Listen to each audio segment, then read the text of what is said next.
Hi and welcome back. I'd just like to apologise for the lack of videos in the last couple of weeks. This has mainly been due to the fact that things in general have been pretty slow. The book is selling about one copy every other week. The advertising on Amazon is working to a degree. I'm getting hits, I'm just not converting those hits into sales, but I will do another video about that very soon. Today I just want to talk about ISBN numbers, the pros and cons of having one, and why at the moment I've gone with the free ones from Amazon.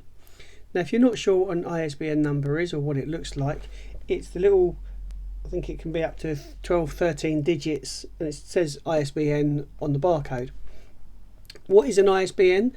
An ISBN number, I couldn't tell you exactly what it stands for, but it's an identification code, and what that does is it goes onto a database, and everything that you have regarding your book, so it'll tell potential customers I think it tells them the blurb, so it gives you the author name, blurb, book title obviously, and the various versions of the book that you've printed off. So for example, if this was an ISBN number that I had purchased myself, it would clearly state that this is the first edition with everything in it first time round. Future editions would then require another ISBN number, and so on and so forth. So anything that you change or alter with your book requires a new ISBN number, and that's kind of one of the reasons why I haven't gone with my own personal ISBN number at the moment, is due to the cost. I'm currently looking at this at the moment and considering changing the text on the front from red to white, because I think that would stand out better. Again, that would be a new ISBN number. And if I changed anything within the dedications, say somebody had helped me or supported me throughout and I felt that I'd missed them off on the dedication list, if I was to add them again, I would need a new ISBN number.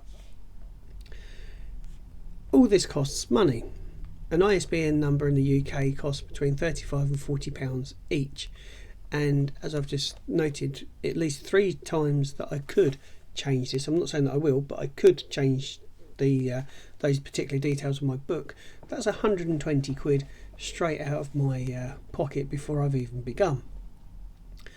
So I chose to publish the book using the free ISBN numbers on Amazon, because if you publish through Amazon, they will actually give you those numbers. They'll give you them for the digital copy. And this is something else as well. If you've got 3 or 4 different versions of your book, so you've got it as a paperback, hardback, ebook, audiobook.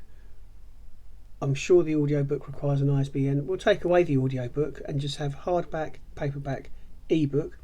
Each version of those of your book requires an ISBN number. So again, that's 120 quid just to release those different versions of your book. So yeah, so that's the main pitfall really, having an ISBN number for me personally at the moment, is the cost of it. 120 quid. Well, I could be paying an editor, I could be paying a cover artist for my next project. In the meantime, I've printed off 60-70 copies of the book itself with Mixem without an ISBN number that I can then use and distribute myself at places like Comic Con and BookCon, and I could even set up a market stall in my local town and try and generate sales that way. And you're perfectly legit, you just haven't got that ISBN number. The one big advantage that printing with an ISBN number is, and that's you could approach your bookstores like WH Smith's or Waterstones in the UK and request that they actually stock your book, and libraries as well. If you've got an ISBN number, you can go to the local library and ask them to stock your book, and they will, because they'll check it out on the database with the ISBN number and sure enough purchase a copy and get it in the libraries.